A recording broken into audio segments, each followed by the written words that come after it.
દિયોદર તાલુકાના ગોદા ગામે ભવ્ય જન્માષ્ટમી મહોત્સવ ઉજવાયો. દેશભરમાં શ્રદ્ધા અને ભક્તિભાવથી ભગવાન શ્રીકૃષ્ણની જન્મજયંતિ એટલે કે જન્માષ્ટમી મહોત્સવની ઉજવણી થઈ રહી છે. એ જ પ્રસંગે દિયોદર તાલુકાના ગોદા ગામે પણ ગામ લોકોએ ભવ્ય રીતે જન્માષ્ટમીની ઉજવણી કરી હતી. ગામના શંકર ભગવાનના મંદિરે ભક્તો ભેગા થયા હતા. મંદિરે સવારેથી જ ભક્તિમય વાતાવરણ છવાયું હતું.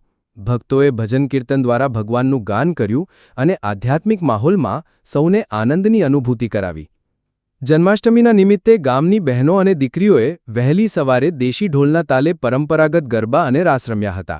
ઢોલના મીઠા તાલ સાથે ગાયેલા લોકગીતો અને ભજનોમાં સૌને ભક્તિ અને સંસ્કૃતિનો અનુભવ થયો હતો.